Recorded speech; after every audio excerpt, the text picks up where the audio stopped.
3, 2, 1. I'm sick. I'm sick. I'm sick. Ma'am. That was a quote from Synecdoche, New York. And I'm Adam from Your Movie Sucks, and I'm sick. Again. It's been like a month, and I got like a cold or something. I don't fucking know. This is Sardonicast. Yeah, I'm sorry to hear that, bro. Yeah. It's one of those like really bad in the morning and really bad at night, but like fine in the middle of the day things. But Classic. we record the podcast like pretty soon after I wake up, so I'm going to be congested for a bit. It's morning for you, evening for me, and I'm Alex from IHE. That was a rhyme. That was a nice little rhyme. But I was going to do this for the intro. Yeah, ready? Can you spy him deep within? Little possum, black as sin. Oh. Bag is open, growing wider. What's inside it? Man or horse? Oh, shit! Huh? A subversion of the rhyme. Yeah, how do you go? Thank you. A little bit of both is the answer. We saw Terrifier 3. And we did. Had you seen the first two? I did. I sort of did a bit of a Terrifier marathon in the week leading up to Terrifier 3. How was that? I guess we can just get straight into it. I kind of hate these films. I don't get it. I need someone who likes these films to describe what is the hype thing about them. Like, I get it. There's gore. It's awesome. I love the practical effects. It's amazing. Those scenes are really enjoyable. But it's kind of like that one-trick pony thing to me, where it's like, okay, this is cool, but where are we going next? Oh, you got nothing? Just the same trick again and again. And here's my thing, right? The first movie is actually my favorite one of the three, if I'm being honest. Oh, shit, because it's the shortest? It's the shortest. That is a big, big part of it to me. And there is something I respect about that micro budget. It was like 30 grand or something. There's something respectable about that to me, and it kind of flew by. Just, 90 minutes, just gone. And that felt like it was respect to my time. I enjoyed the gore for what it was. Then he gets Terrifier 2. It's like 2 hours 10 or something. It's 220. It's the 220. most loaded for sure. Oh my god. Yeah. And I get it. It's like you add a 0 onto the budget then. I think it was a 300 grand budget for that one, and it definitely shows and how well it was made in comparison to that first movie. But man, putting in this main character, this like woman who's like a heavy metal magazine obsessed stand-in, just it doesn't work. The Sienna, the Sienna character, and Jonathan's very annoying. Oh, we can't forget Jonathan. I'm impressed that I remembered both of their names. I'm amazed too, because it's not the characters that I'm there for, but, and it's like, you got to give me one or the other. I think I would have liked Terrifier 2 more if it was in a brief 90-minute time frame, like that first movie. If it was like, because it's basically the same movie again anyway, except they tried to have like a protagonist that you care about. But I just don't. I can't get into these characters. And like in that first movie, it was more of like a bottle thing, like the scary environment they're in. I don't know. The first movie was almost kind of like a fever dream. It was like, like from what I remember, and I saw this like years ago, it was just kind of like, there's a plot. They're all that to me though. Like, there's a plot. It's more just like a sequence of gore scenes, which like it got me really thinking about like, what is it about gore that I enjoy when it works for me? Like, because you're sick. What is it about the gore in Saw? Man, I'm rhyming. My rhymes are on fire today. The gore in Saw that really works for me. And I was trying to think about it, like, yeah, because what is the difference at the end of it? It's kind of these gratuitous, torturous scenes, right? Just people basically just being tortured. But at least in like the Saw traps, there's some sort of goal for the character that's in it. There is the question of, oh, are they gonna do something to get out of this? They have some agency in the scene, I guess, so you can kind of get invested into what's happening. Whereas these just string of murders from Art the Clown, it's like, yeah, I guess it looks cool and you put all this effort into the practical effects, but again, what is this in service of beyond that? And I'd be fine with that if it was 90 minutes, but Terrifier 3, I wanted to leave so bad. I was so bored. Nice. I get it. I do. It looks better again. The budget's higher again. Add another 0 to the budget. I think it was 3 million this time. Oh, really? Also. And yeah, I don't think the jump has been that impressive to me as far as like what that extra budget has been doing for it. Like Terrifier 3, it didn't get intriguing till the very last scene, basically, to me, where it's like this kind of mishmash A and B story that don't relate to each other really at all until the very end, and it's just, man, it's unengaging to me. And I don't get the Art of the Clown hype. They're loving these movies. Do you like them more than me, at least? I do like them more than you. And also, I should mention that as a non-British person, I would argue that gore and saw do not rhyme. I do like them more than you. Fair. I like them with a grain of salt. I think that, personally, Terrifier 1 was my least favorite. So there's only one gore moment I remember, and it was like the chainsaw up the pussy. The upside down. The upside down chainsaw. Yeah. And it was like, you know, that was impressive, but also kind of like, I guess I'm maybe not as much of a fan when it's like, when I see the gore and I'm like, is this just someone's fetish? Because that, like, it was a weirdly sexualized gore movie. And I guess a lot of horror movies are, you know, the whole like, oh, I'm just a hot girl running away from a killer. Ooh, yeah, a bad guy, don't get me, sort of thing.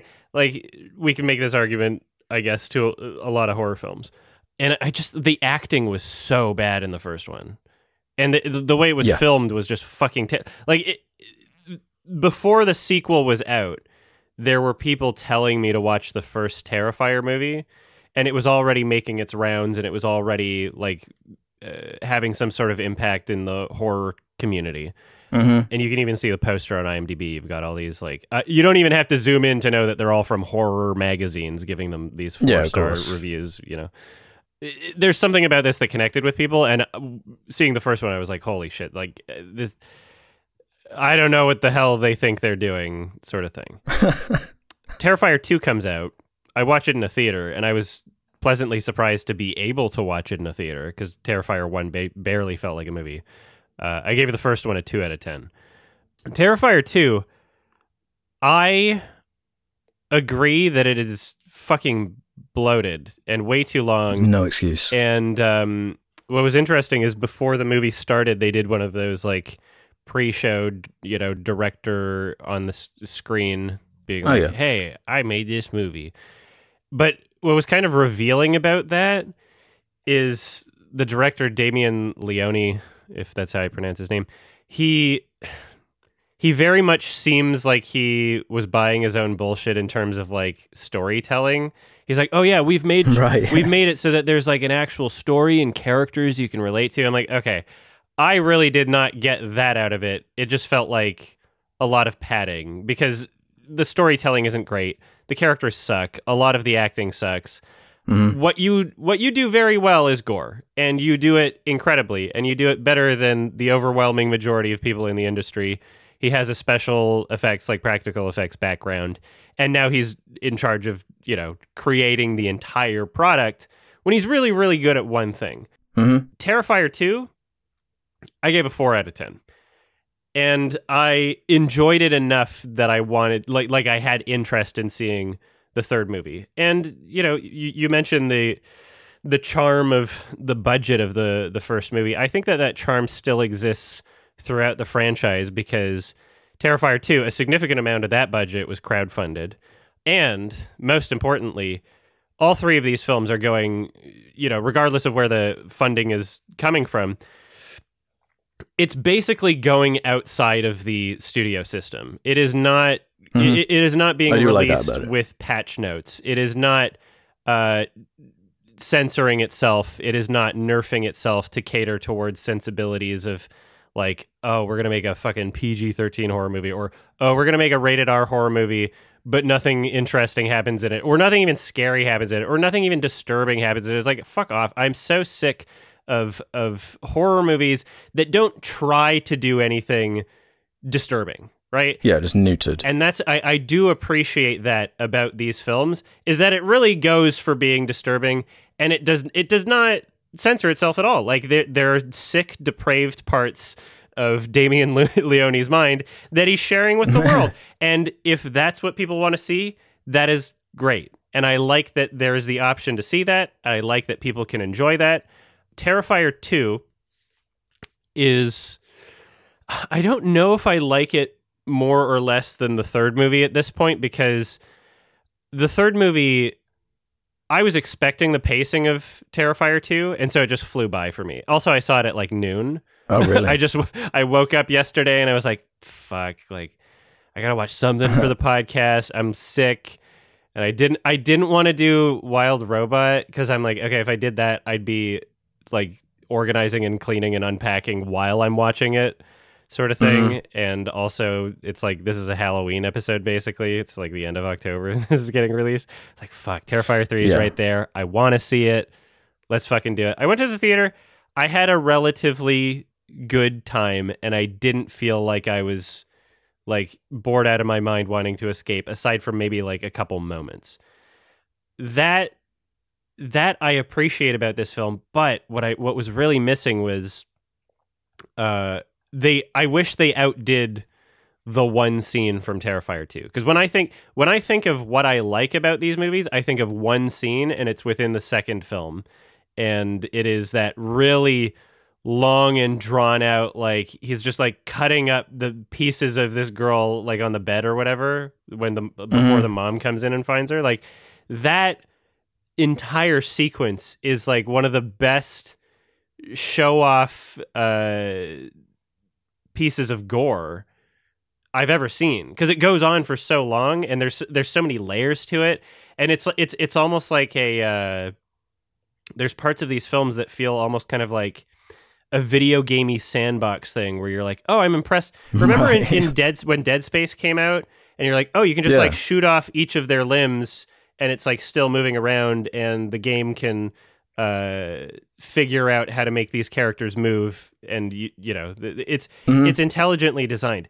I feel that way about watching these films because there's a lot of complicated, talented artistry going into the gore and practical effects in that same way where, you know, sure, there's cuts, but you have to be mindful of like consistency for how the bodies look versus the doubles or the prosthetics. And, you know, to plan that out, you would have to have it meticulously like storyboarded almost, or you'd have to have like a really good idea of what you're doing before going into it, and have, I am so impressed by that one scene that I feel like it's worth it to just continue watching these films in case anything like that ever happens again. I agree with what you're saying. I just wish the scenes that weren't that had the same level of love put into them in some way. And it's like, if you could just address, I don't know, the writing or something, just for those scenes that are in between that to get me there, I need more, because I'm dying for the half of the movie that isn't that stuff. 2.5 hours long. It's like your similar problem of like Mission Impossible or whatever, you know, where it's like you're there for the action scenes, but then for the dialogue you're sleeping, you're not intrigued at all. Whereas yes, this is like that, even more exaggerated to me. Oh, it's way worse. Yeah, way worse. What you said in that first movie about it feeling kind of like fetishy or whatnot, I feel like that applies to all three in one way or another, to like different levels of gratuity. And that is kind of the point as well. But it's like, you're disrespecting my time with that, man. 2 hours, 5 minutes for this, and it feels like 4 to me. But I feel like the ratio of gore to bullshit dialogue was much better handled in 3 than 2. Because 2, I was like actually dying. In 3 than 2? Yeah. Yeah, there's no reason. There were more gore scenes in 3 and less dialogue scenes in 3, I think. Like the ratio was more even.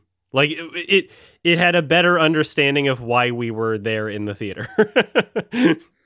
Yeah, but 3 just suffered a lot more for me with these A-B stories, like just not complementing each other. It was like glacial every time it was going to what was going on with that Lauren Rivera character, the Sienna. Like that stuff was so dull to me. Maybe I was just in a particular mood. Like, honestly, by the end of the movie, I was like, is this the end of the movie, or are we like 60% through the movie? Is there going to be like a second final act or something? Like, I didn't feel the time at all. And maybe it's also because I was expecting the pacing of Terrifier 2. Right. Maybe because I was sick and I was just like in a weird fever dream, kind of. It was like my first time leaving the house since I've been back. Yeah. Well, I was more bummed by that. Where you were questioning, oh, is this like wrapping up now? I was more like, oh, why didn't we like start here? This is actually like interesting. You're actually doing something with this world. You're showing me something new instead of like these comedic scenes that seem so detached from each other. And sure, they're fun in a vacuum, but like I can watch those clips on YouTube, or maybe I can't because of the filters, but you know what I'm saying? Like a compilation of those gore scenes would be way more enjoyable to me than watching a full one of these films, which I find very difficult to get through. I think that the best version of these films is literally just a death compilation stitched together and just ignore all the dialogue scenes. They don't matter. They literally don't matter. Damien, I'm sorry. I would say that I don't think there's less love put into those scenes. I just think that he has no fucking idea what he's doing with those scenes. I think that's a good way of he thinks that he's telling a story and having characters that people can relate to or give a fuck about what's happening to them. But like it's just not the case. Yeah, because like the dark comedy of the gore is so absurd that it is funny. Yes. And there is something compelling about that. But then it's like, where's the comedy in those other scenes? There is none. It's just bad acting, and it's not tongue-in-cheek enough. It's not like a Sam Raimi thing where it's almost like wink, wink, nudge, nudge with the audience. Yeah. It feels more like, no, this is Sienna's story, and we're here with her following her PTSD from the events of the second movie, and you're feeling the emotions. And it's like, no, I am not. This is impossible for me to get through. It is kind of lame that we even have her story carry over into the third movie because, again, I think it's kind of like a misunderstanding of why people watch the films, because they watch it for Art the Clown, right? In the fucking... Yes. If we were to compare it to any other, like, horror icon, Freddy, Jason, right? Like, those know what they are a bit more in the sense that, like, okay, there's a new cast of kids that we're just going to kill. We don't really care about them. Like, we don't need them to carry over, with maybe some exceptions, because, you know, the girl from the first Nightmare showed up in New Nightmare, and, you know, I guess Jamie Lee Curtis in Halloween. But, like, those films told their stories a bit better. Like, those films gave some sort of excuse. A lot better, I would say. To care and check up on how those characters are doing. Whereas the Terrifier movies, it's like, I almost wished that if they were to have dialogue scenes, that they would lean into being like, I don't know, Trauma, Lloyd Kaufman type things, where it's just like bullshit. Like, hey, we know we're bullshit. This is funny, right? Lean into maybe more of a comedic angle, because even during the gore scenes, there's like tons of comedy, right? It has this weird clash they're actually funny tones where I think part of the reason why I enjoyed Terrifier 3 a good amount also is because, I don't know, like the tone and implication with the soundtrack, this happy, cheerful, ironic Christmas music, right? As he's just chopping people up. I dig that. It had a bit of that, and it also had a bit of the like stereotypical 80s homage horror, like, you know, that didn't... The synth stuff, yeah. Yeah, that didn't really do anything for me, and that kind of implies a level of, you know, semi-seriousness that I'm just like, okay, well, I'm not scared at any point during these movies. I'm just kind of enjoying the gore. I'm just kind of like, I'm impressed by the practical effects and the absurdity. I think that when Art the Clown is doing his whole fucking pointing and laughing while not making a sound because he's doing like mime shit. It's like a mime. Yeah. He's like a psychotic, hyperactive ADHD Mr. Bean. And it's fucking awesome. It's very fun. I like it for that. But it's this weird clash where these other characters exist in this universe where it like they're trying to be serious, I guess, kind of. The story thinks it's a story. The fucking magic story, like Terrifier 2, the story, I can't believe just how not only dumb the story was, but how much it focused on the story. Like, oh, the epic sword and banish the demon. Who cares? It's a terribly written story. Like, genuinely terribly written story. Yeah, with a really boring main character with the whole, going back to the heavy metal magazine thing. So my dad's a comic book artist and it's playing the 80s synth. And it's like, look, isn't it, remember the 80s and all the 80s horror movies you love? And we're doing that, but new. Nah, it just doesn't work for me, that stuff. I'm just so uninterested by that part of it. Yeah. And again, if it was just these brief scenes, if we're a quick 90-minute runtime, I'd be there for it, honestly, because it wouldn't be trying your patience. But both these movies are 2 hours long, and it's not as bad as 2, it isn't. Yeah. But it's still pretty bad as far as pacing is concerned.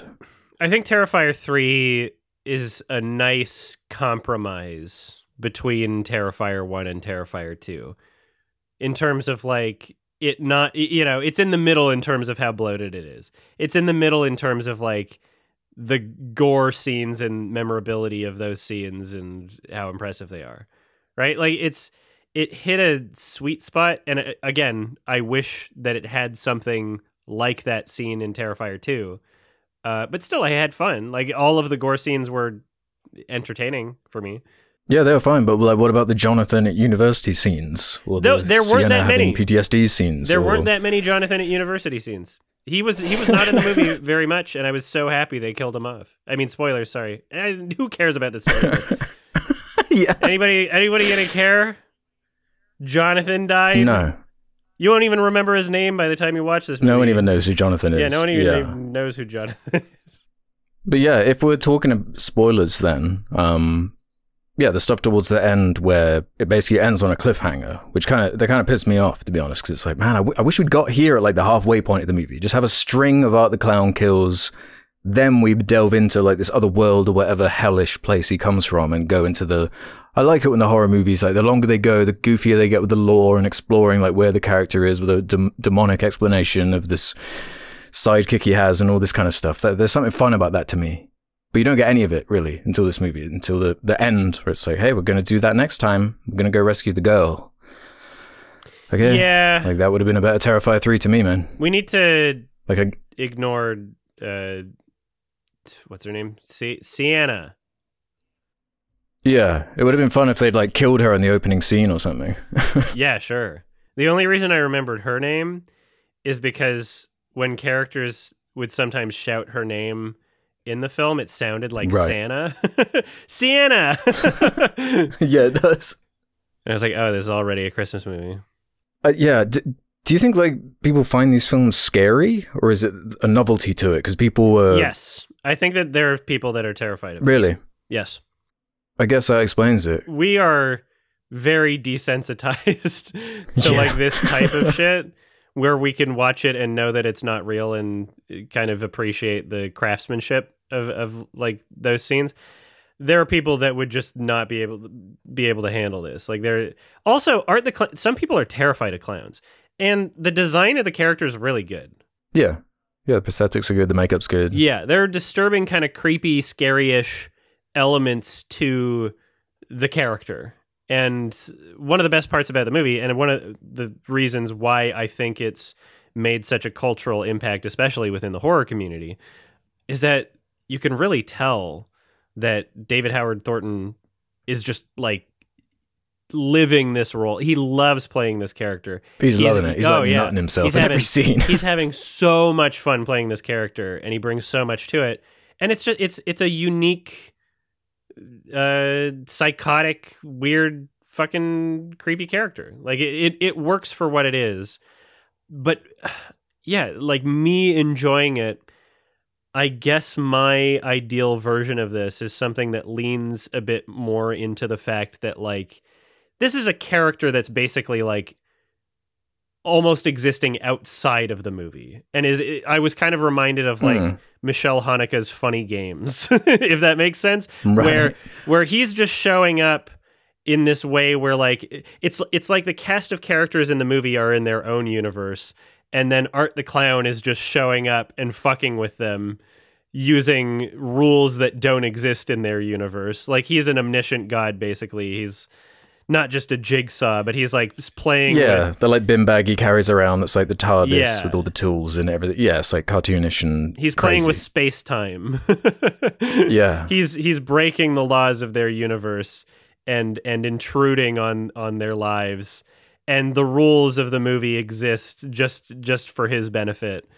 And, you know, which makes it worse when there's a character with plot armor, right? Sienna, yeah, exactly. Like, what you're describing actually sounds really cool and interesting to me, and something that I should like. Yeah. So what is it about the way it's put together that I don't like? And I feel like it's the level of acting, it's the writing and the dialogue scenes that have nothing to do with the gore. Yeah. I just can't get into them. I don't care about these characters. And I feel like for me to get invested in the horror, I need someone to care about. Something to care about. Right? Yeah, art is fun, and I like seeing him kill people or whatever. but it pretty much starts and ends there for me. Yeah. You know? To put it simply, it's a lack of self-awareness that's really preventing it from being like its best possible version. I think if you kept this character and kept Damien Leone in charge of like the gore and the concepts for gore and the kill scenes, but then you had, you know, it was a collaboration between him and like an actual talented like art house director. Not to say that Damien Leone is not talented, but like there are different strengths and weaknesses for each director for sure, and he has very obvious strengths and very obvious weaknesses. But just imagine if you were to take something like this and have, you know, Michelle Haneke, almost seems like a joke, but I would fucking love that movie. You know, Ari Aster or fucking Wes Anderson. Who cares? Like anybody that could actually sell the idea of a story and characters happening. You put that character into that universe, I think it would be fucking incredible. Yeah, I agree, and I guess that's what bugs me about it as well, though, because it's like this budget's getting bigger every time, and I feel like it's kind of peaked with that second one for me, as far as like the returns on what is being spent on it for how much I'm enjoying it, I guess. You know, I mean, I would say that Terrifier 3 was much better shot. I would say that Terrifier 3 had better acting, even with actors that were in Terrifier 2. I would say that I definitely noticed improvements, and I would have to assume that it's a combination of both budget and also experience. I think Damien Leone is improving in terms of his weaknesses. Like he's getting a little bit better at you know, the storytelling elements. He's getting a little bit better at directing actors. It's still not great. It's still not great, but I am noticing like there are improvements for sure. Yeah, I guess I don't know. I'm not seeing the fourth one in the cinema. That's for damn sure. I can't. Maybe it's just not for me. What if it's 90 minutes? Ooh, if it's 90, I'll be there. Yeah. I'll do it for 90, but if it's over 2, nah, I can't. I need to get up and like move around or something. Like it's so boring to me. It really is unengaging at a certain point. Maybe it was just watching them in like a string in like a week that was too much Art the Clown. Yeah, maybe I don't think just I would something do about that. These new, well, it's just, I don't know, it's not a new phenomena, but the way horror films go viral on TikTok or whatever, and the way they're spoken about and almost overhyped to a certain degree, with people talking about how, yeah, Art the Clown is the new Freddy or Jason. It's like, is he in Fortnite yet? Let's relax. You know, he actually might be. I don't want to say no, because it's like there's absurd stuff in there, right? So, Is yeah, he? maybe it's just not for me. I think he is. When it's like, I just wish that gore could be in service of something I actually care about. Because that is the kind of gore you want to see in these big horror movies that are usually too pussy to do it. Yeah, and also dead kids. I knew you were going to bring that up. Well, come on. Like, it's the most clear example of how outside the system they are. And some people got pissed. They didn't even show they just showed the child dead body aftermath. They didn't even show the kid dying in the same way that they showed all the other characters dying. There were a few dead kids in this movie, right? Which is good. Yeah. Which is good. That was like one of the pieces of trivia. It's like the opening scene is so hardcore that no studio would allow it. It's like, okay, man. Even though you didn't even show it, you heard some squishy noises, and the implication is that the child's dead, and then you see some pieces of it after. Right? Like, there's still a double standard. There's still a very clear exception being made even within this film, where it's like, oh, you're not actually going to show it. Even though the adults' lives don't matter at all. No. Right? No. I would love for Terrifier 4 to have the same level of gore that we see on the adults without the nudity, obviously, on the kids. I want to see a kid's arm get chopped off in Terrifier 4. Yeah, do they have the balls there? I want to see a kid's head get cut off in Terrifier 4. I guess you get into the kind of moral issue of like, how do you film that with like a child in the room and like the pig guts everywhere, whatever he uses to. I mean, like I don't think children should be acting in movies anyway. To be perfectly honest, I think that's inherently abusive. But if we're gonna do it anyway. Might as well traumatize him to the max. Yeah. What you would have to do in the casting process is find a kid that is like not going to be traumatized by the set design or whatever. Like, I don't know. You already have kids in horror movies like walking through fucking, gore and all this other shit. Like, I don't know. Like, they're on a set. Like, they're not gonna believe it's real. Maybe just don't show them the movie after. Yeah, I don't know. What I do know is that these Terrifier movies, they're not for me. I'll watch those gore scenes on YouTube, but that's about it as far as any kind of emotional investment or response to them. Can't stand these characters. It's just so dull to me. Let's see. Is there a 4K Blu-ray? I think there is of Terrifier 2. There's one listed for Terrifier 3 that will be out at some point. Is there one? I'm sure 3 will have one. Terrifier. What was the date of the first one? Was it 2016? It was 2016. Maybe that's 2015. Probably why it was around that time. Yeah, that's yeah. probably why I watched it. Right. Yeah. Cross it off the list. Yeah, I would be in favor of just a compilation of the gore, and that's it. And I think that's the only way fine. I'm going to see these gore scenes again. Yeah, I think. Yeah, I think I could do that. I'll get. Oh yeah, I could definitely do that. I wonder how long the movie would be. Like all 3? Yeah, good just question. The gore scenes? All 3. You might have like an hour's worth of stuff in there. No, I think it would be over an hour. Someone's got to. I'm sure someone's working on it as we speak, waiting for the third one to come out in an editable form. Although I said $3 million budget earlier, it's actually $2 million, which is good. Yeah, almost 10 times. And it is funny how it's like how Art the Clown kind of ate up Joker's lunch. Hell yeah! As far as in terms people at least in terms of like having a movie being successful and like kind of a part of a cultural conversation, I would rather have Terrifier 3 than any superhero movie at this point. Yeah, it depends. It depends for me. Comic book shit. I do appreciate the whole work put in, then actually like any of it. Yeah, it is cool that it's made over $40 million on a $2 million budget. That is impressive, and we're probably going to get a few more of these before it stops. Yeah. He's probably made himself a multi-millionaire off this. Yeah, I think Damien said that he's probably going to do 4 and 5, but not sure if he's going to do any more after that. And so my thought is, I wonder if he stops doing Terrifier movies and he continues directing movies, I wonder what he's going to do. As in, theoretically, I mean, his love is obviously within gore. It'd be weird if he made a movie that wasn't a horror movie. But I wonder if he's going to be self-aware enough to know exactly what to do.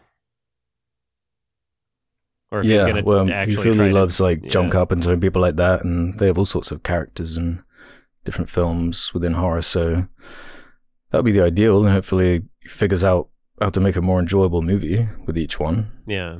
So if we keep going to 5 and we keep adding a 0 to the budget, we got Terrifier 4 at like $30 million and then Terrifier 5 at $300 million. Yeah.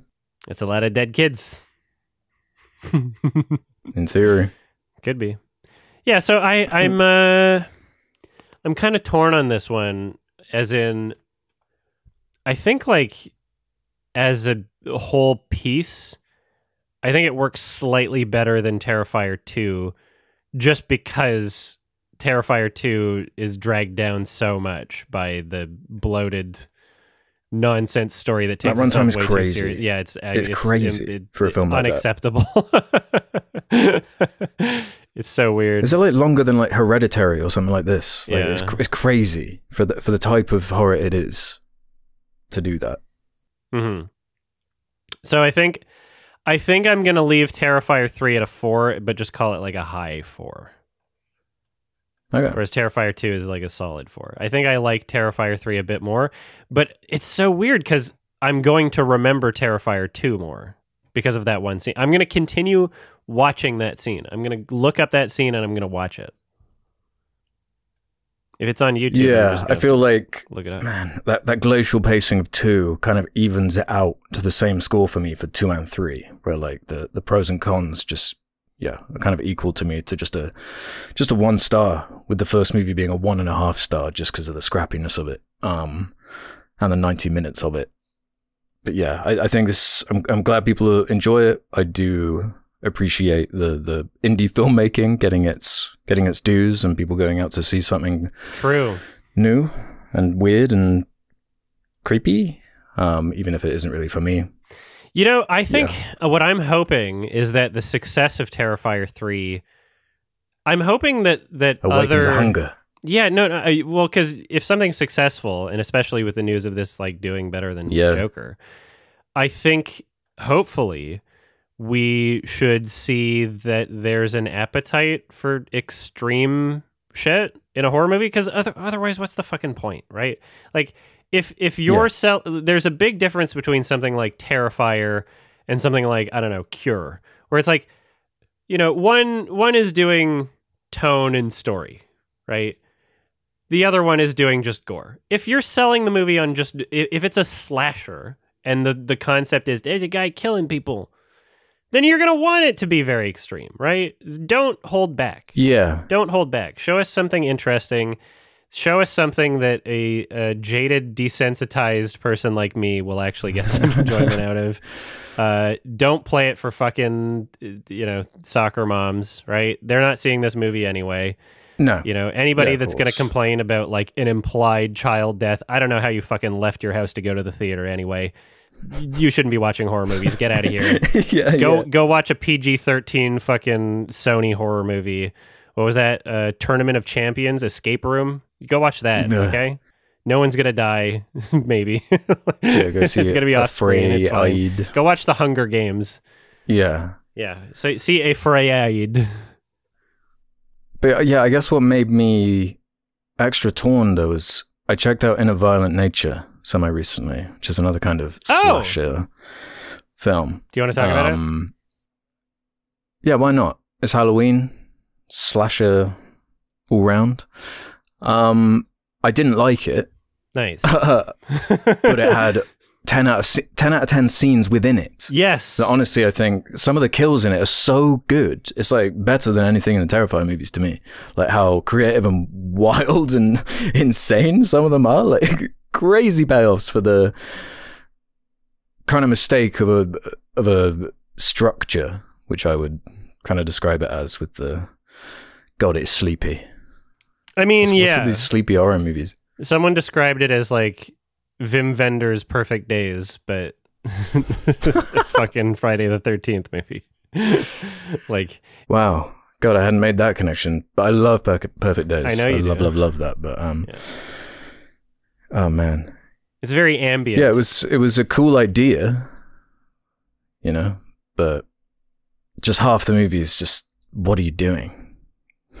You know, I like these slow movies. I like when it's purposeful or like in service of something cool. And I guess the idea of like, yeah, it's a horror movie, but it's from the perspective of the slasher, and you get to watch the slasher go from A to B. And isn't it sort of this with this art house framing, where it's these beautiful environmental shots with in complete silence. And it's like the effect of that is lost on me. Where it's like, it's not really building tension. It's honestly just dull. And I feel like these are, I want to be more creative with the criticisms when I just say boring and dull or glacial, but that's just how it feels, man. And that's only an hour and a half long, that one. I know that. See, what's interesting about In a Violent Nature is despite it being 95 minutes, it feels like it's like over 2 hours. Yeah. I liked it for what it was, and I like the concept better than I like the whole piece, because you know, the marketing, the concept is kind of like a gimmick, And it's pulled off really well in terms of like idea versus It's execution. very well made, yeah. Yeah, and it's got some great shots. It's got really great sound design. I love, just how atmospheric it feels at many points. I do think that, if you're going to make this, there's only so much you can show of him walking through trees before it starts to get stale, because the trees all look the same. It's just still from behind the character. I love that there's no score. I think that's super cool. I do in theory, but like by the time you're at the 10th following him walking around, like I'm like starved at that point. Like, just give me something, please. I need my treats over here, because it feels like 3 hours long because of that. Yeah. I like there's one gore scene I remember from In a Violent Nature, and that was like the woman by the cliff. That was kind of funny. That's the best one. That was awesome. But here's the thing, what's weird about this movie is like, with the art house framing of the rest of it, it almost feels like the wackiness of the kills is kind of clashing in a way. Yeah. And I guess it kind of has to be because it like, this is almost like a parody of like Friday the 13th type movies. And so you do kind of want some kills in there. But then it's like, it kind of has this weird identity crisis where the types of people that really like those over-the-top gore kills are not really the types of people that are going to like watching a Wim Wenders take on a Friday the 13th movie. They're not going to want to watch something that's very slow and that you have to be patient for and that is fairly art housey. But it's interesting. I just think that if this was 20 minutes shorter, if it was like an hour 15, I think it would have been a lot better. By the end of the movie, spoilers? Is it possible to spoil this movie? I don't know. By the end of the movie, there's this... when they get into the vehicle and that woman starts yapping, I was having a get me out of here moment. I was like, please shut the fuck up. Like, please just end the movie. Like, clearly we're at the end of the movie and she just kept talking for 20 minutes. And I had this perfect solution in my mind where you could have displayed the end credits during that conversation because it's winding down. And then the rest of the movie could have been like a post-credits thing. I feel like that would have been cool. Like, because then the length of that scene would have been more justified too. Yeah, I saw a film recently that did that. I won't say what it is in a cool way. Okay, cool. Yeah, I'm there with you. It's like a concept movie and half of the concept is cool in practice. Like some of these kills I thought were great. That one on the cliff edge was awesome. There's a really good like over the head shot of the killer taking someone out with like a... Are we spoiling it? Yeah, you can't really spoil it. You can't really spoil it. Yeah, exactly. Which is almost like a ding against it as well. Because it's like, what am I caring about here? I thought the kind of like visual design of the killer was cool as well. Like his outfit and the way he kills people. It was like, oh man, I almost wish this almost was more of a traditional slasher, because this is what I'm like looking for from these slasher movies, to be honest. But man, by the time you're at the 15th scene of watching this guy walk around and the sound effect, like the footstep sound effect, just repeated again and again, I'm like pulling my hair out at a certain point. It's not it. I found myself more willing and open to watch those types of scenes, even though they did kind of drag on, because I'm like, okay, there's kind of like an interesting purpose to it. I like that it's different. What really dragged the film down for me is two things that were kind of happening simultaneously. Is A, it didn't fully commit to the concept because we had these long, awful scenes where it was no longer through the perspective of the killer. And we got this dumb fucking campfire story with a bunch of dinguses. And the acting was so uniquely bad. It was like that one girl from Wendy and Lucy that was only there for like 2 lines, but is so memorable because of how bad her acting was. It's like, okay, none of these people can act. The dialogue is atrocious. And that could work it at any point felt like it was accurate to the slasher genre. If it was bad acting and bad dialogue that felt authentic to cheesy 80 horror movies, then it would be like, okay, this is very clearly a satire. This is very clearly intentional. But unfortunately, the dialogue and acting were uniquely bad in a way where it just felt like, okay, this was just terribly written, and these people can't act. Yeah. It didn't feel like it was recreating that. Like maybe it thought it was, but it wasn't. It wasn't. I don't know what the issue was with those scenes, and it just made it extra frustrating. It didn't feel like a parody. Yeah, even if that was kind of the intent. It made it extra frustrating because we were no longer seeing it through the perspective of the killer. It's like, wait, I thought that was the gimmick. I thought that was the selling point, was that we're going to see everything through the perspective of the killer. It makes sense at the end in that scene where she gets away in the conversation in the vehicle. It makes sense why you would want to break away from that eventually for like a different artistic narrative purpose. To wrap it up or whatever. But in the middle of the movie, it felt like I was kind of being cheated, but not just because like, oh, they did something different that goes against the concept, but because it was also a uniquely terrible scene. Like it was just a worse part of the movie, and that combined just, I wasn't sold on it. And I also thought of ways where you could have kept it from the killer's perspective, right? You could have him peering behind the trees and then just, I don't know, boost the character's audio a bit. And if you really felt like that dialogue was important, you could have it from the perspective of like over the shoulder of this character.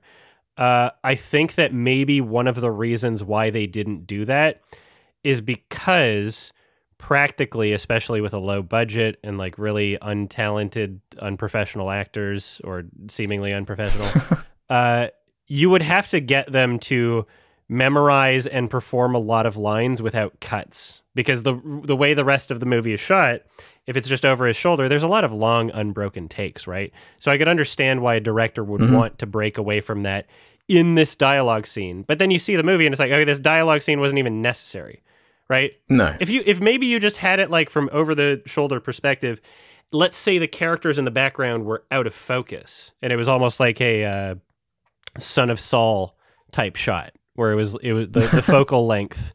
They were blurred in the background. Then practically, you could just have them ADR every line, and it wouldn't even matter if they flubbed their line. Yeah. Right? So there are solutions to this that seemed apparent to me, and I wish that a different choice was made in those scenes in particular. Yeah. It seemed like something that was like a slam dunk. Oh, this is an awesome idea in concept. But then, just bringing it to life is like, oh, this is a lot more kind of awkward by the end product. And I basically wind up in a Terrifier situation where I showed someone just the kills from the movie, and I was like, look, I'm just going to skip past some of this because I can't just sit you down and watch this with you because you're going to be like, what is this that you're showing me? But the kills are cool. Here's something to consider. This is Chris Nash's feature-length directorial debut. So I think that there's a lot of talent on display here. And I think that agreed. There's probably a lot of issues with the movie, or just the fact that it's a first feature and it has a really low budget, right? Yeah, I was trying to find the budget, but it's not on IMDb. Yeah, I think that maybe very likely $3 million. Nice. I think that it's likely enough that this film, if it got a sequel, like I'd be interested in seeing a sequel for sure.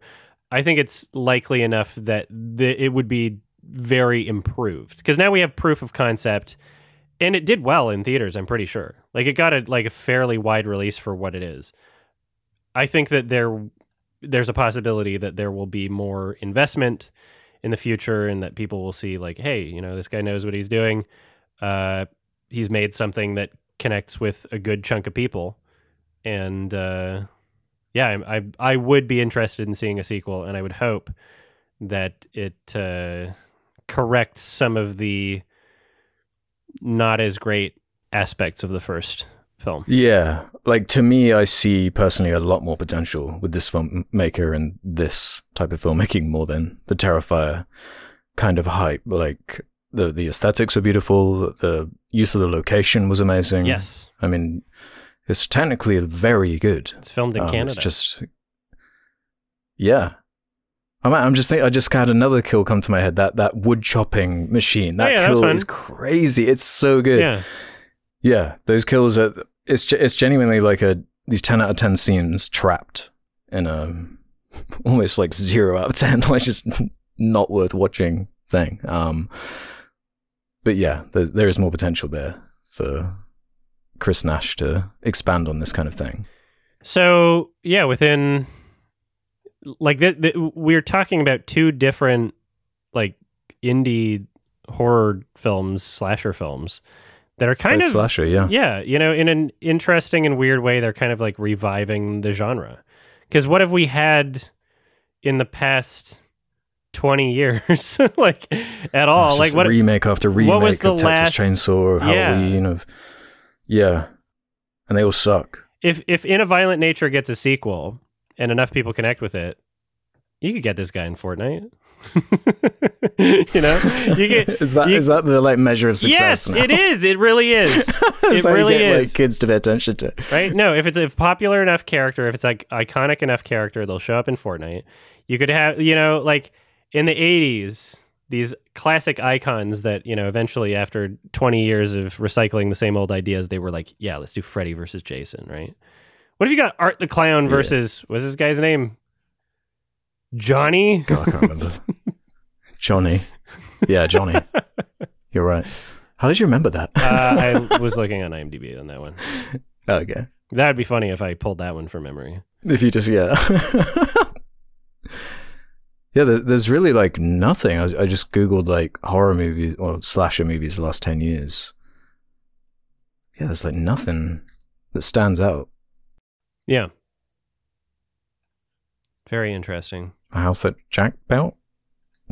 Yeah, there's nothing. Yeah. There's I liked Bodies, Bodies, Bodies as far as like that's like a better parody of a slasher film to me. Like more tongue-in-cheek. Yeah, that was more of a comedy for me. Yeah, exactly. Yeah. Yeah, an interesting era of slasher movies that we're in right now, because now there's some like notable things happening. And it seems, you know, whenever you see a few successful things, then more show up also. Mm-hmm. Yeah. I feel like, well, Terrifier's a lot bigger than In a Violent Nature, but there's definitely potential for a sequel. I think In a Violent Nature, the first film, had a more successful release than the first Terrifier. Yeah, you're probably right, but the budget is a lot higher, huh? I think it's higher than all the Terrifier movies. Yeah, probably. I think it shows, to be honest. Definitely looks a lot better than any of the Terrifier movies to me. Yeah. So what was the fucking... But it is also controversial, right? Like, there was a big trend on TikTok of people getting pissed off at In a Violent Nature. It's so boring. It's just walking around. It's kind of like what I just said, but I don't know if after Terrifier 1, people were like hyped to see more, right? And it was crazy, and I don't know. We'll see. Yeah. But I think that In a Violent Nature has its audience locked down in a better way. Yeah. Is it, you know, like I think that there's probably more... I think the audience can expand. I think that the people that know that this is the type of thing that they have an appetite for will definitely be watching the sequel. And I don't think that it's really broken through in terms of like the max potential of the people that would be interested in it. Yeah, I'd be kind of excited to see a sequel to that, which is like the inverse of Terrifier to me. Yeah. It's very interesting. Well, I thought that this was all right. I liked the concept, and there's things about it I liked, and I like that it's a indie type thing, and that it did something new, and it was taking risks, and it found an audience and did pretty well. So I'm giving this one a 5 out of 10. Lots of room to improve, but I'd definitely be interested in seeing where this goes if they're going to make a sequel, and you know, see whatever Chris Nash does next. Yeah, I give it the same rating, like right down the middle. Because of it, yeah, it feels like these 10 out of 10 scenes trapped in something I just don't care about. And it does sort of level out as a 2.5 star for me. But yeah, way more potential. A lot of it is stayed in my head. I love that location shooting. It looks beautiful. Yeah, I think there's just more going on to me. Especially because I don't know, I feel like I'm more picky with slashers generally, and this felt truly like a new creative angle. It's like, even if it doesn't fully come together for me, it's like, man, you really put it all into that idea. You took it to like its logical extreme, and you've shown me some scenes that I'm never going to forget. So, cool. Props. Nice. Literal props. Yeah. All right, you recommended a movie. I did recommend a movie. Possum, 2018, directed by Matthew Holness. And written by, too, I believe, based on a short story he wrote and expanded into a full feature. It's a simple premise. Sean Harris plays a disgraced puppeteer who kind of wanders around for 90 minutes. Mm-hmm. And all is revealed in the last scene, and then it ends. I don't know, that's kind of a hand-wavy way of describing it, but this was recommended to me by my brother, actually. So if you don't like it, you can send the misery his way. Oh, you're passing the blame already. Well, preemptive blame passing here. I didn't even dislike this, to be honest. It didn't fully work for me. There was some good stuff going on. It was actually quite creatively inspiring, where it's like, man, you've got some really good ideas here, some amazing shots, even some great concepts, that it feels almost like a first draft to me. Yeah. It's like, man, if we could just, I don't know, maybe this is only the contents of a short, like maybe like a 40-minute movie, because there are structural problems. After a certain point, it starts getting incredibly repetitive. It would have worked as a short, I think. Yeah, I could see that, but there was a lot about the location I enjoyed, the kind of bottle nature, the creepy, unnerving atmosphere. I love that setting of like Suffolk, Great Yarmouth. Unique place to set it. Mm-hmm. But it's more where it goes and how it comes together in particular that I really had an issue with, which you can delve into shortly. But what you didn't dig this, huh? I mean,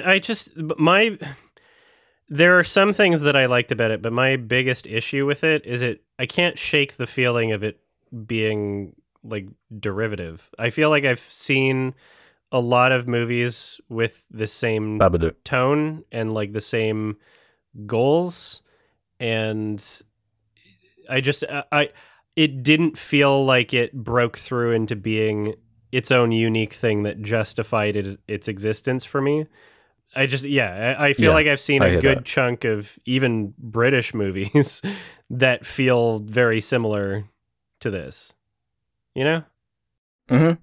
Yeah, I noted a few down that I'd consider like a better, more interesting British, like vague countryside type setting, be it Men recently, I thought was great. Oh, yeah. The Ritual is a really cool British horror film. Nice. Not set in the UK, but it is British. I saw porn of the monster today. I was looking through a feed. Dude, really? It's like and I was like, damn, there's only it's like a Swedish myth thing, isn't it, or something? Yeah, I don't know. We're talking about the David Bruckner thing, right? Yeah, The Ritual. Yeah. Someone made porn of it. That's crazy. Wow. I'm almost curious, but maybe I'll leave it in my imagination. I'll send it to you later. Under the Skin, another British horror film, one of my favorite horror films probably, as far as a deep, unsettling atmosphere and showing me images. Man, there's a shot in that film that just, God, it freaks me out. And I read a review for Possum saying like, yeah, it's a little bit like the Babadook, Eraserhead, and Under the Skin had a love child. And to me, it's like, I guess kind of, but it's like a love child that's identical or doesn't have its own identity compared to those movies. And I don't even love the Babadook. Yeah. I always find it to be like a weird disservice when you see reviews comparing it to other movies that are just so much better than it. Like, not even close, not even comparable. It's like, oh, damn. Like, I get you're trying to market it, and I get that you want to make that association of other successful things, and people go, ooh, I want to see that thing again, and see something that's like familiar, I guess. But like, damn, it never works for me whenever I see those comparisons. And I mean, like, these comparisons are evident even without the reviews, I guess. But it lacks a strong identity, and it makes me just want to have been watching the other things that I remember. Yeah, it seemed like it was torn between trying to be a Babadook or something more abstract like an Eraserhead. And to me, I was enjoying it a lot more when it was more abstract, and I was kind of trying to follow the clues and interpret, like, what is going on with this missing child thing? There's something morally ambiguous about this creepy character and like what he's doing and why he's doing it. And there is something disturbing about him going to the school he went to when he was a kid and acting like a child in the halls and talking to teachers, and that kind of stuff's like really interesting and intriguing to me. I was really deflated by that final confrontation where it felt like, oh, you're just kind of giving me all the answers and explaining this through dialogue now in this slow, quiet atmosphere, the reveal led mood piece. And then it's like, oh, I kind of would have preferred to be left guessing or maybe questioning a bit more of what's going on here. That really, I feel like, hurt the film to me, because, yeah, some of that imagery I thought was great. Outside of the repetition, him carrying this bag around and taking it to this tree and all this like imagery that mimics the spider fingers and that was cool in that final confrontation, actually, when it's the uncle character takes his gloves off and he has these huge fingers that mimic the spider legs. Spoilers. And it all kind of comes together that way. Yeah, sorry, full spoilers, obviously. You did that 3 times this episode. Oh god, sorry. Whatever. Yeah. Yeah. Yeah, when he takes the bag to the tree trunks and it looks like also the kind of spider imagery and just kind of personifying this grief or misery that this character has, and the idea of him trying to remove himself or get rid of it and it always coming back to him. There is something there. There is a cool, creepy idea to that. And the design of the puppet was cool.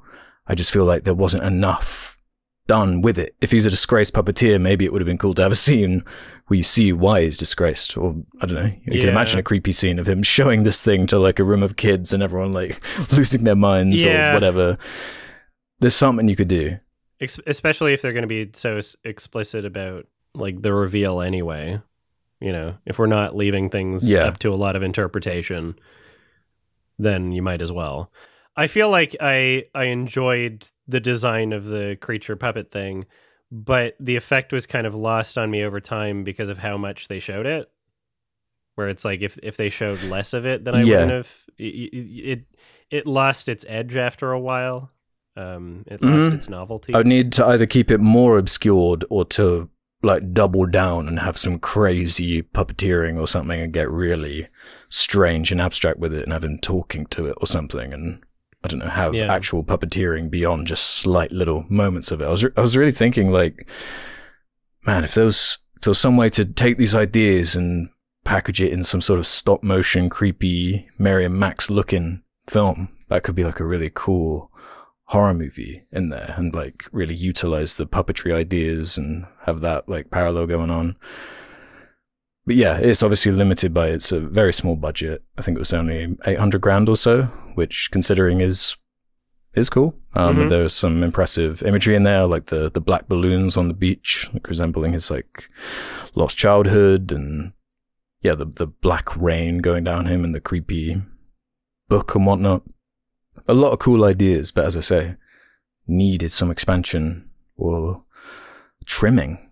You know, there's a lot of cool ideas, but like I really like the kind of screen presence of Sean Harris too. He's got a certain intensity to him, and I did like his performance.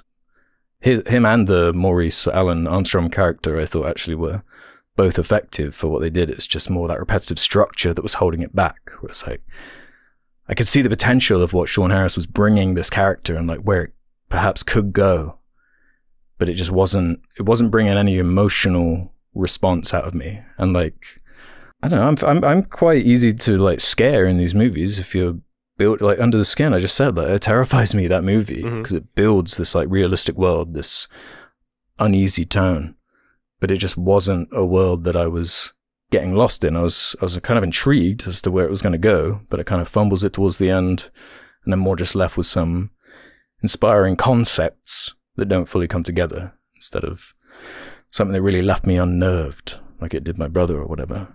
Who also, I'm not really scared of spiders either. I'm kind of like one of those freaks that kind of like spiders, so that doesn't inherently freak me out in the same way. But I did like how the face of the spider puppet thing kind of resembled him, and was more of a clue as to what it represented. And it seemed like, oh, there's like a lot going on here for me to fill in the blanks. So yeah, just having that spelled out did take something away from it for me. I felt like the main character reminded me of Lemmy Show very often. Lemmy Show? The guy, I think that's his name, Lemmy Show? Lemmy's Show? Do you know who that is? Oh, yeah. Yeah, no, I do. Yeah, there's that meme of him, really? like, waking up, and he's like, he looks, you know what I'm talking about? That image where he's like... Yeah, I do. So when he like woke up in the mud, I just saw that, and it was kind of funny for me. He also had a very funny run, and I get that they're trying to be like, okay, this is like a, you know, traumatized, damaged character, but it felt silly to me. Well, mostly just because I wasn't taking the movie as a whole like as seriously as I probably could have or should have. See, I like that body language he was bringing, like the way he was holding his arms and the way he was walking around. That worked for me actually, and that like awkward, quiet performance he was bringing. There was a presence to it for me. Yeah, I'm kind of glad that this movie wasn't like a masterpiece or anything, because the conditions of me watching it yesterday, well, my room's like a fucking mess and I've got so much other shit on my mind, like fresh after a move as I'm setting up, like it was going to be a distracted watch either way, so I'm glad that it wasn't. Maybe it made it more immersive for those grotesque scenes in that house with all of the... I thought those were cool sets, with the way the house looked and the like walls are peeling, and there's I don't know, something creepy about that. Yeah. Do you think how much do you think they paid Asmongold to film in his house? Well, they can't do it anymore. He's cleaning it up his act now. Allegedly. Hasn't he cleaned his house once before? Like, it's just going to get filthy again. I couldn't tell you. Because I'm kind of new to this. I only heard the rat alarm clock story this morning, actually. I heard that clip. That should be in a horror movie. That's some grotesque shit right there. I would like to see that character study. I think you can make an art house film. Yeah, biopic, Asmongold. The most disgusting millionaire. You can hire a maid, but you'd have to interact with a human being in real life. So I guess that's off the table. Yeah, that is like a horror short story right there. Yeah. My bleeding gums wiped on the walls. Yeah. Yeah, so I even said before we started recording this episode, I don't have a lot to say about Possum. I liked the color palette. There's some things I like about, the visual presentation. I love the overall look of the film. Like 35mm film. I like the balloon shot. Yeah, the balloon one's really cool. The score was good, not like mind-blowing, but like I enjoyed the music. I did not enjoy the musical stings whenever there was a jump scare. There were a lot of really bad jump scares. There was that one really delayed one when he was like on his bed and he looks at it, and then like 2 seconds later the jump scare noise happens. I'm like, what? Yeah, I didn't need that. Which is unfortunate, because there was, I don't know, this puppet should be able to creep me out more. It does look freaky, and it's like the way that music was being used for those stings. Yeah, it was taking the punch away from the scare to me. Where it was like, man, you've almost got the restraint about right here. Almost. But you're just dropping it right at the last minute for what I'm looking for from this kind of psychological horror. Yeah. the stings Yeah. themselves were really like basic and cheesy, and were kind of a disservice to the movie.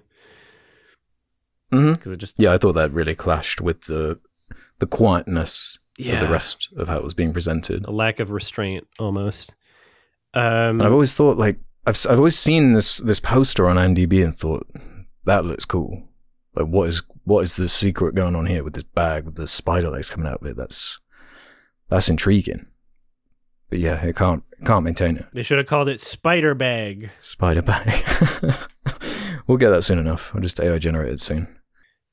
Yeah, someone in 10 years AI generate the better version of this movie and then send it to us. We'll see if it's better. Yeah, I don't know. This feels like there's room to, I don't know, you could do so much more with these ideas here and remake this at some point. Get Luca Guadagnino on it or something. Hell yeah. American Psycho. I don't know. Yeah, that's the latest drama, huh? Just like the... Is it even drama? What was the other movie he was going to remake that has gone nowhere? Scarface, was it? Something really random like that? I feel like he was attached to. Yeah, I think that was news for a minute. Yeah.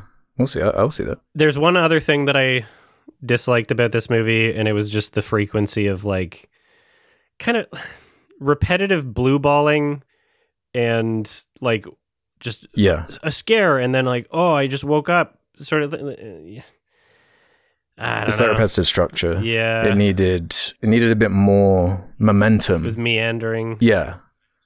Yeah, I felt that big. It sort of had me at first, but it was like just that repetitive.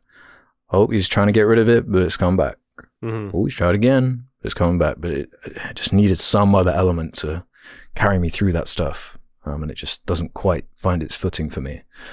But yeah, this film is included on a lot of like the best horror movie you've never even heard of, like type lists. Show me the publications. Are they British? Yeah, probably, yeah. Yeah, so there's your answer. Yeah.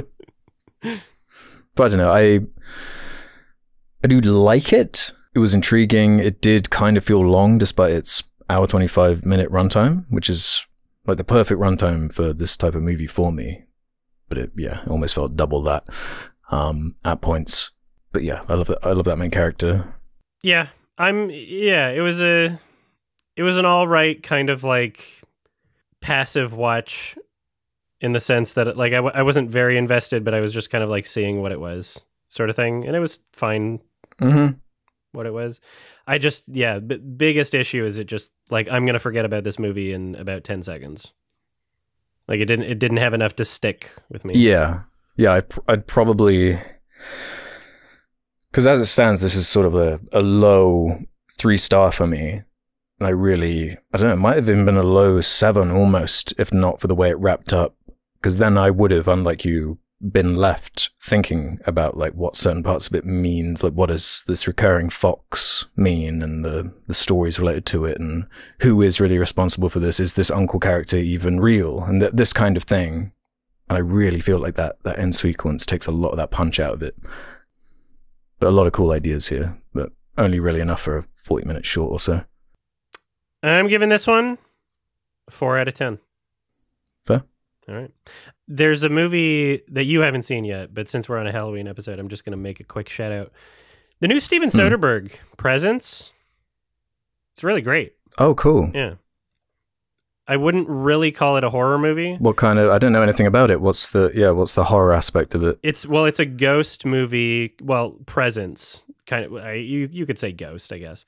But the gimmick is the entire movie is shot through the perspective of the presence that's like around the house.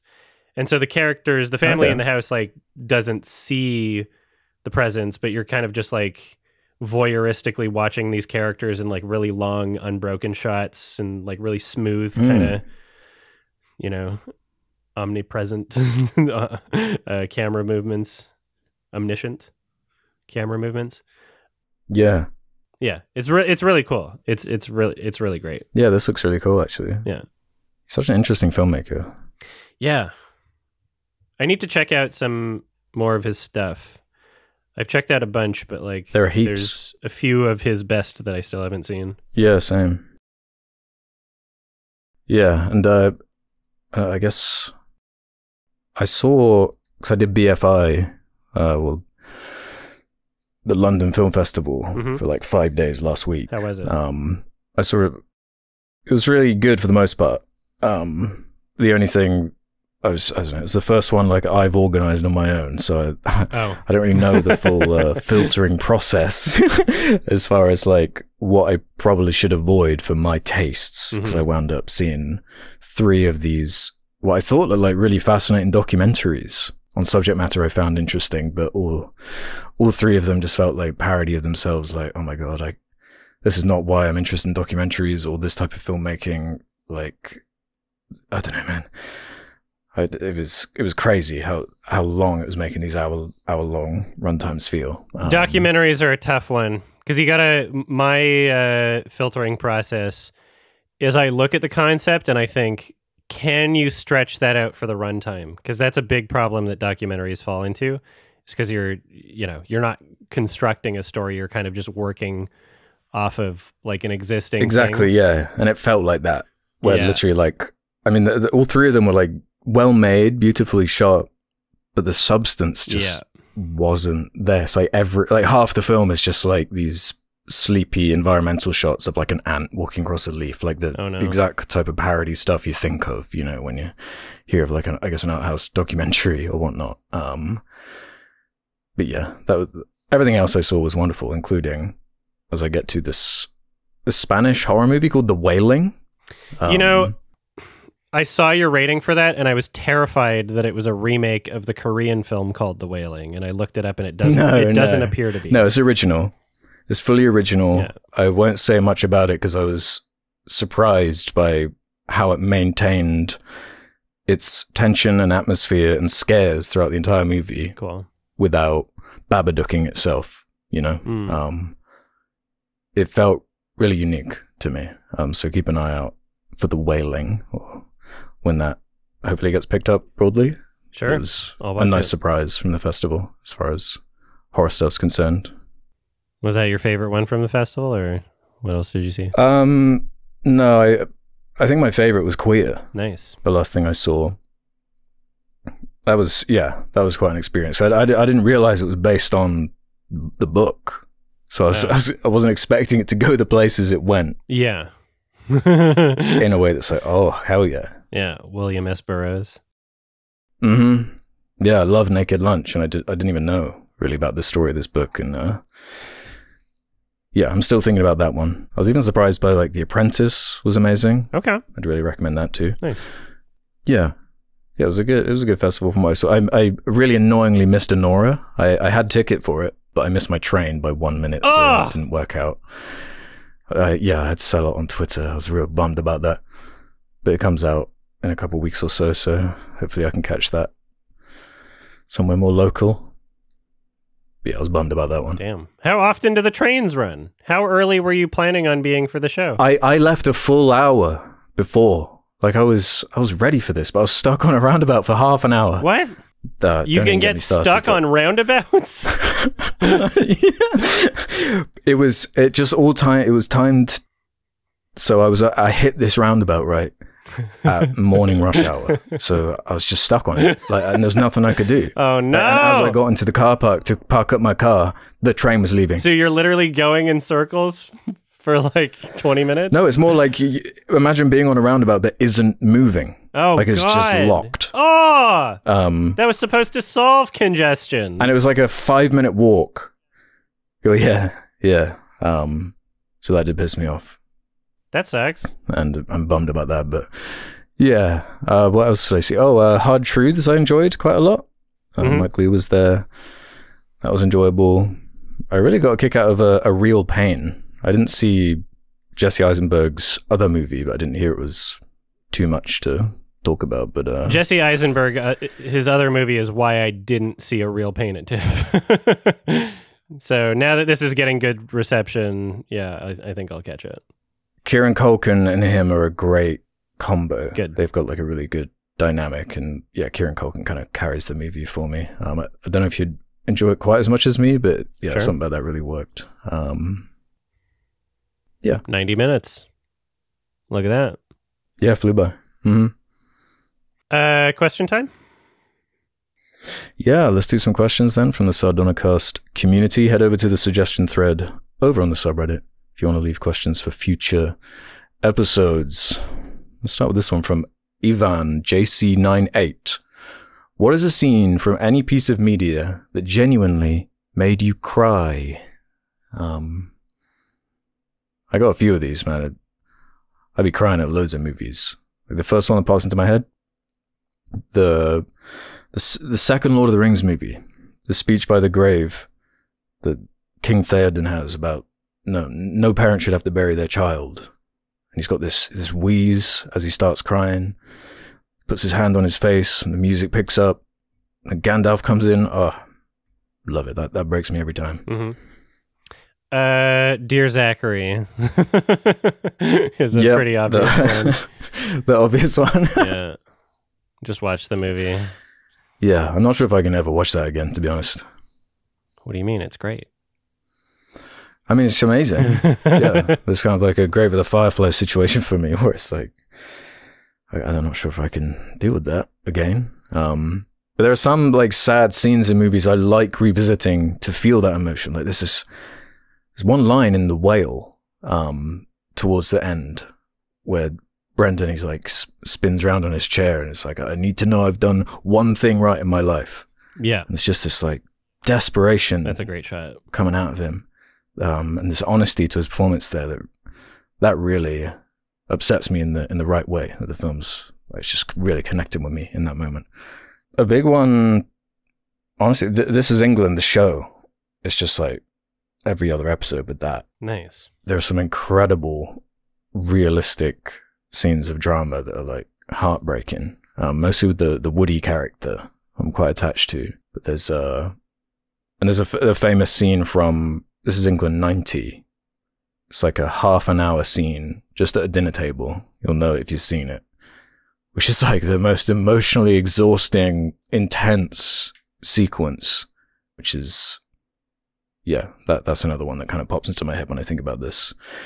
I didn't even know any musical ones down. I didn't notice any piece of media. I thought it was just movies, but countless songs will bring a tear to my eye, and not necessarily just because it sounds sad or whatever, it's a sad thing, but just because like, oh man, this is speaking to me in a way no other art form can.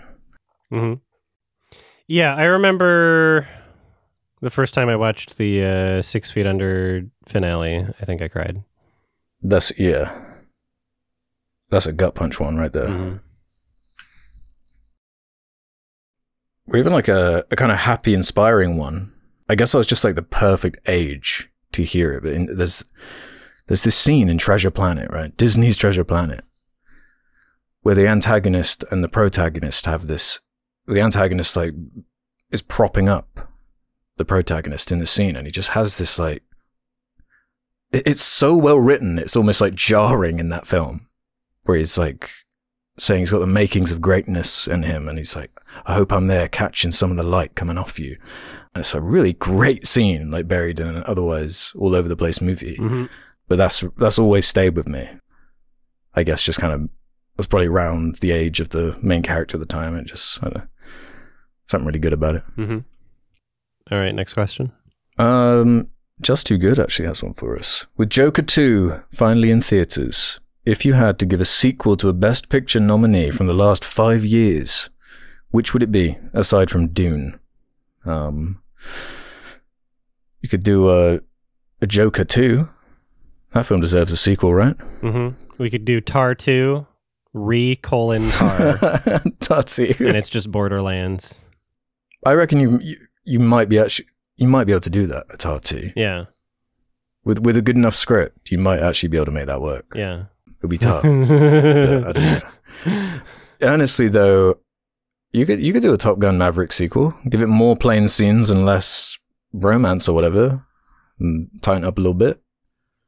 I'd be there for that. Let me look at the Best Picture nominees for the past 10 years. Hold on. Let's see. Where do I find them? Here. You could do a sequel to Bohemian Rhapsody, No. but like make it actually honest. Don't have the same guy make it, of course, but Let's see. Yeah, not a lot of in the 2020s, I don't see a whole lot that really speaks to me in this concept. There's some that have generally not a thought you're left with. Yeah, generally not. Yeah, what the fuck? It's shocking how none of these are really making me feel that.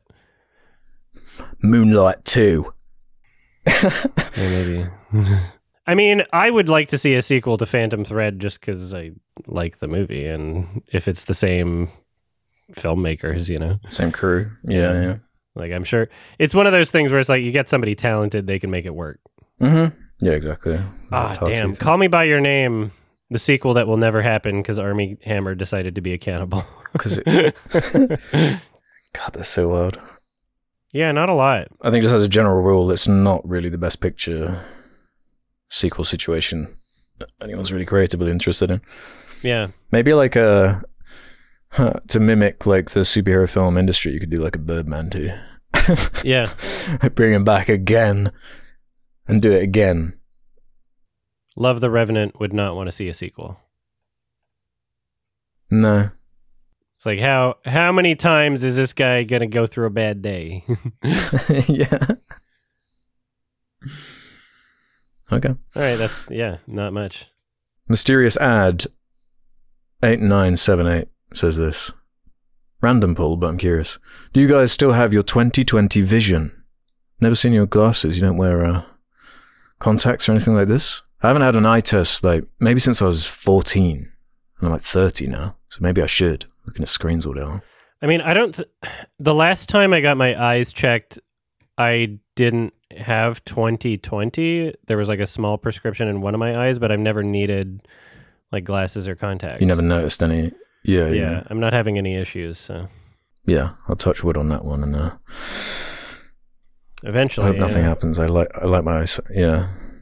Both my parents have to wear them now, so I'm sure I'll join them one day. Efficient Parking 27 has this one for you, Adam. Have you considered updating your list of favorite films? It's almost been 10 years since the last one. I've considered it. What's that, an IMDb list? Where is this list? It is on IMDb, but just like, I don't know. Did I private it?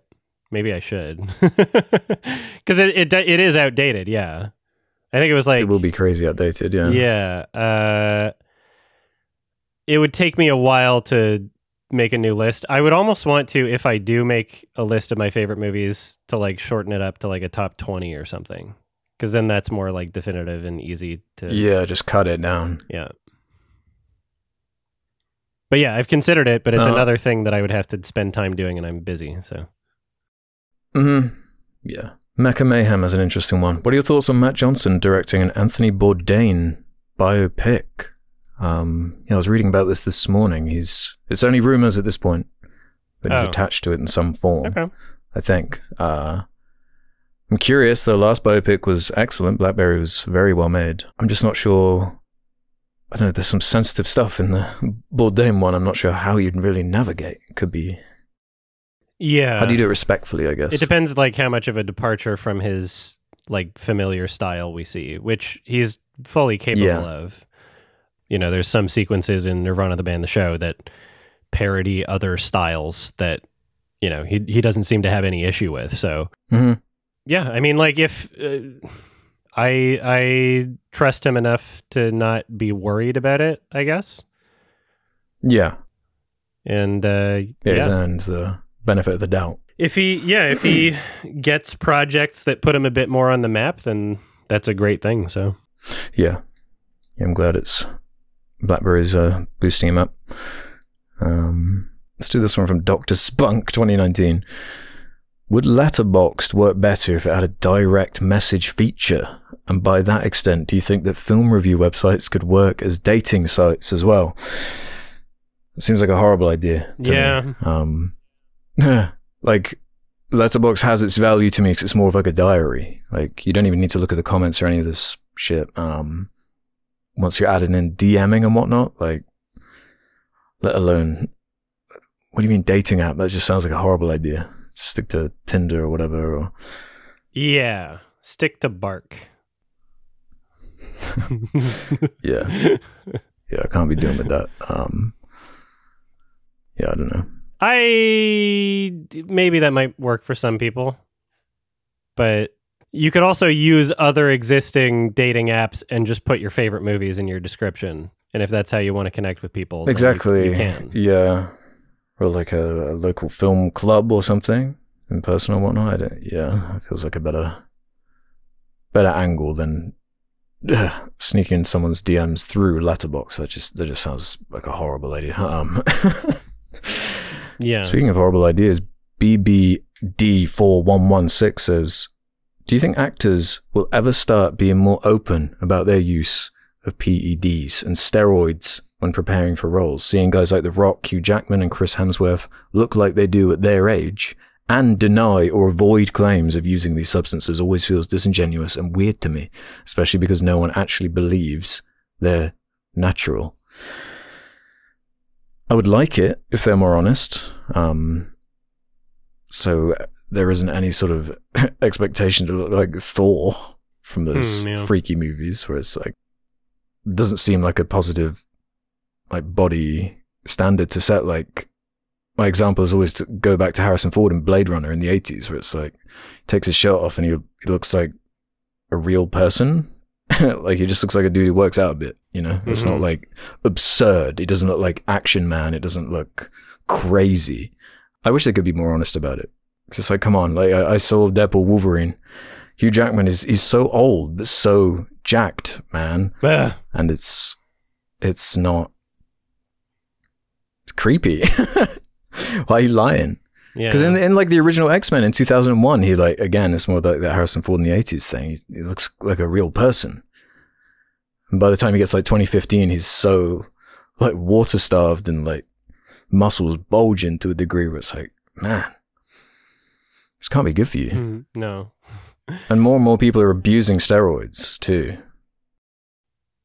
Yeah, it's just the fact that a lot of movie stars are like brands.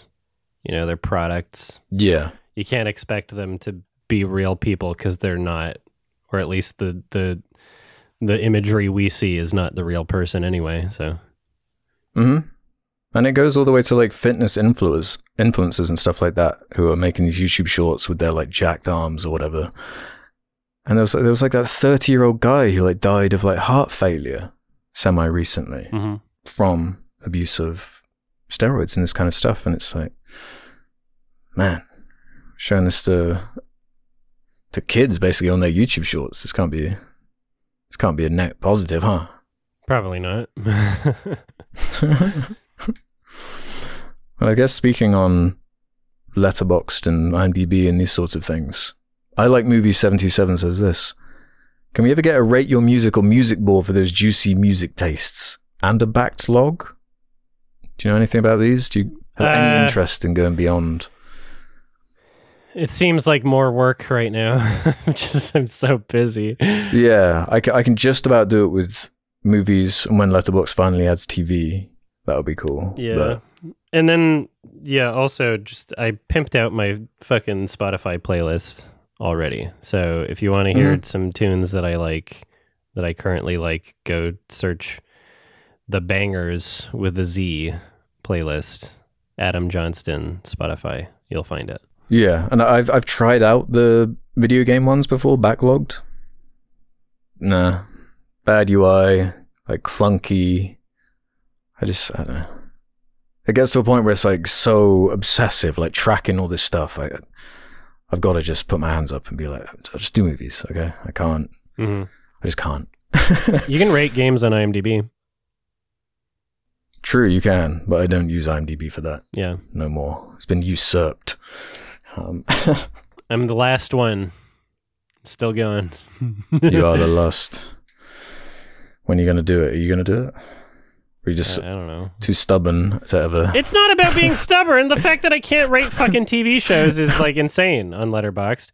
I don't like the social aspect. I don't like that it's like a fucking popularity contest. Like, I just want to log my movies. That's all I'm interested in. I don't care about the fucking who wants to make the best quip and then people getting mad in the comments sort of aspect to it, right? I don't mind that. It's kind of funny to me. It's just, it's not the type of thing that I want. Yeah. Not for me. Let's do this one from JoJo's Crazy Reddit. Which hiatus filmmaker would you like to see make a comeback, much like how it took Todd Field 16 years from Little Children to finally making Tar? My pick would have to be Frank Darabont, seeing his last film was 17 years with 2007's The Mist. God, it was... Wow. In 2021, he was unable to find financing with a script he made about the American Civil War from an unproduced screenplay by Stanley Kubrick. Recently, it's been announced that he's directing episodes for the final season of Stranger Things, so I'm hoping this will be his chance to make a grand return to filmmaking. Yeah, I'd like to see that, actually. One. Yeah, that's a good pick there. I can't believe 17 years since The Mist. That's wild.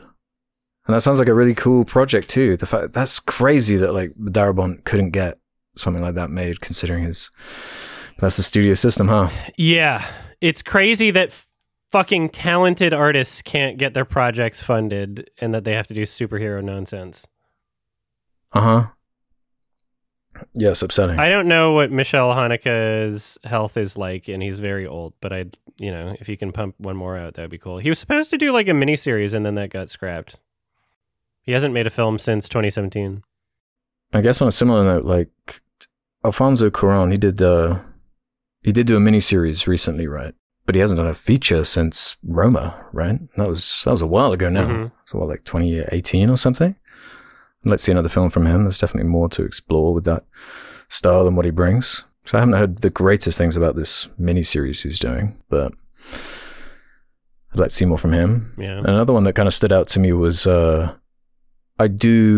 would love to see Peter Jackson go back to his roots, do something crazy, maybe have some puppets in there.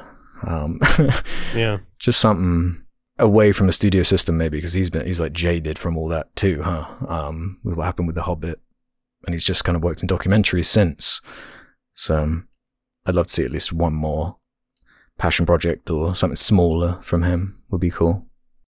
I'm torn on Shane Carruth. Yeah, I'm torn on it.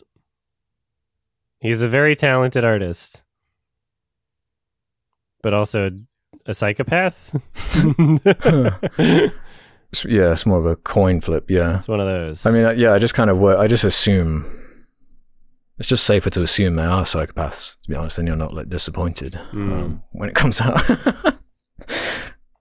What's my boy up to, Charlie Kaufman? He's writing something, right? Did you see that DreamWorks movie he did? I never saw that. He like wrote on it. Yeah, I forgot to Did it feel like make a video. Well, I mean, there's definitely aspects that feel like him, but it's got, especially in the second half, there's issues narratively. Right. But then also like the character design is like you should have had better character design and better voice actors. It's like I think a guy. Oh, really? Yeah. There's like a guy pretending to be Seth Rogen, but not. Like there's things about it that weird. could have been like fixed. There's things about it that I liked also, but I think I gave it a 6. Yeah, I always read the title as Onion in the Dark. Could have been. Yeah, DreamWorks does a thing where they take these cool children's books that have quite interesting character designs and art styles, and then like broaden them to a degree, but something this kind of has lost the character in a way. Yeah. Needed more stickiness. He's only got one credit in pre-production, The Memory Police. As a co-writer. Yeah. I hope he doesn't struggle to get more made. I mean, it's been 4 years since Thinking of Ending Things. So. Yeah. I mean, what was the news that came out a few days ago? I'm just going to go to my subreddit because I think if I scroll... About Charlie? Yeah, he's... It's weird to call him Charlie, he's Kaufman. think he's writing for something. There was news recently, and I forget. Here we go. Charlie Kaufman to write Bennett Miller's new movie. So the guy that did Foxcatcher. Do I know? Oh, okay. Yeah. Well, was that their last movie? I think so. That was ages ago. 2014. Gosh. Mm-hmm. Okay, that could be interesting then. Yeah. Yeah, there's a bunch of these out there. Fucking yeah. There's a lot of really talented directors that like take like 10 years to get a movie made, but I like it when it's on the director's terms, and not when it's a Darabont situation. Because there's something really sad about that. He's such a talented filmmaker. Yeah, what the hell? He's got like 2 movies in the top 250. Mm-hmm. And he hasn't made that many movies. No. I was, if Memoir of a Snail wasn't out, I would have said Adam Elliott. But that one's getting a release soon, so. Yeah, I couldn't get tickets for that one. They went instantly. Damn. It wasn't even playing at TIFF. Annoyingly. It had a screening only for buyers, so not even press. Oh, that's annoying. Yeah.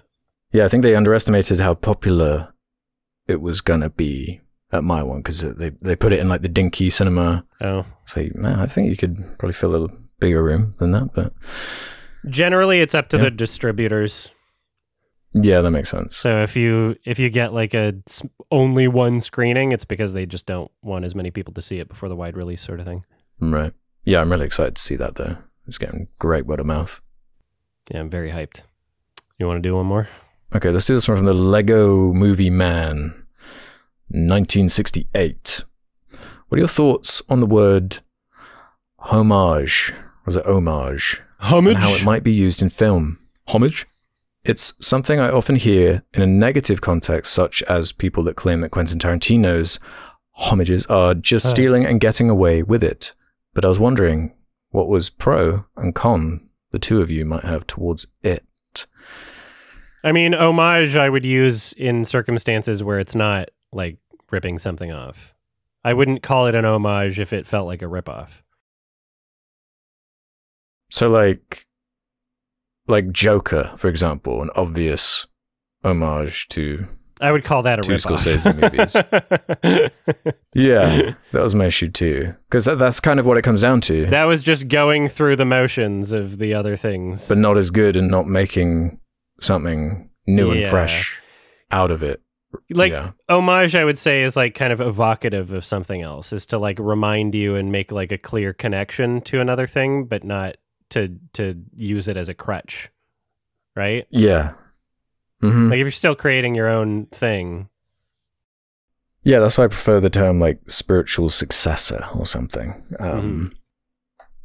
Yeah, I think Tarantino's a good example because I like it when it's worn on the sleeve, and there is kind of like an awareness of the filmmaker, and like almost the more he leans into it, the more entertaining it can be when he doesn't feel restricted by that. But yeah, Joker's a good example of the inverse, where it's like, this can't find its own voice in just this one-to-one. Like, you're not even letting me try and settle on this new stuff because it's so distractingly similar to what is inspiring it.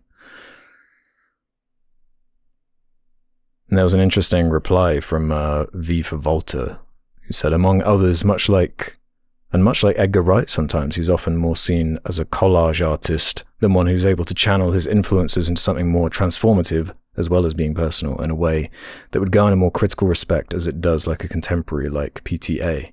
I don't necessarily think it's a bad thing, but my relationship with Tarantino definitely changed once I watched more and realized to what extent he's the giant fanboy he is. Mm-hmm. And originality is sort of out the window as a... Sorry, it's just written weirdly here. As a quality you can really credit him as having. Saying this, Kill Bill might be my favorite film of his, in part because of the way it feels like he's allowing himself to be unapologetically true to himself and his fanboy nature. If this makes sense. That makes sense. Yeah, that's a good way of putting it. But I mean, yeah, like he still brings something new to the table. He still has his own style. Yeah, I agree. And I feel like that's where the like Cornetto trilogy stands out as what was even his last one called? That like really was a mess. That Edgar Wright film that was kind of like the one that was not in the Cornetto trilogy. The one that's not, yeah. That isn't Baby Driver. What was it even called? Man, it was so forgettable to me. I know, right? I know. Let's see. It was like a half horror thing. Last Night in Soho. That's right. Very forgettable. With that felt like it felt like it was homaging something, but not really finding its own identity in the mess of it. Yeah. That felt very basic. Well, I appreciate when directors do homages and it still feels like them. Mm-hmm. You know, the substance wears its inspirations on its sleeve, but it still manages to, but create something new and fresh and like you've never seen before. Yeah. Exactly. Well, a really good, bad recent example is, what was it called? Alien Romulus. That's so egregious to the point where you're like pulling dialogue in a way that's like putting the brakes on the entire movie to homage or reference. It's not even homage. It's not. You can't even really call it an homage. It's like a direct reference remake thing. It's Memberberry's nonsense. Yeah, that's like the worst examples of it, when it's Memberberry stuff. When it's like, I don't know, at least with the Joker thing, it's like there's something more respectable about that than it doing it on purpose. It's like, if you're going to use anything as a template, I guess, use the King of Comedy or something, instead of, I don't know, there's not much in it, just remaking shot for shot or slowing the film down to point with the audience and clap with the audience. It's just something so like skin-crawlingly insufferable about that. Mm-hmm. All right, I guess that's it for questions. Yeah, I think we did it. And I'm trying to figure out what the fuck to recommend. We're out of the scary season. Yeah. Do we have a American Thanksgiving movie? All right, I'm gonna look at my shit here. Give me a good one. Give me a crazy one. Crazy one? Yeah, something that's inverse of Possum. Something that's going to electrify me. Okay. I think that there's a safe recommendation for something that you haven't seen that I think I would be comfortable just doing a watch along for. Let's do Butt Boy. 2019 Butt Boy. Okay, it's in my watch list already. Yeah. Assume the position. Yeah. So I think I've mentioned this on the podcast before. It's something that I revisit every once in a while, and I think it's a safe Joker 2. A safe what? And Butt Boy. And Butt Boy. Yeah. That's a great combo. Yeah. I think it'll pair well. I love that. 2019. Butt Boy. Butt Boy. Directed by Tyler Cornack. And it's a movie that more people should see. So, if you don't want to be spoiled for Butt Boy, watch it before the next episode. It's just not what I was anticipating. You know, it had to happen eventually. Uh-huh. And I think now's the time. I dig it. If you don't want to be spoiled for Butt Boy, watch it before the next episode comes out. These episodes come out every 2 weeks. You can listen to them early by going to Sardonicast.com. Sign up for premium. It's only $2 a month. Also, patreon.com/Sardonicast. Also, you can click the fucking members thing on the YouTube. Also, like and subscribe. Okay? Also, there's a Sardonicast highlights channel. You can subscribe to that as well. Okay? Figure it out. Okay.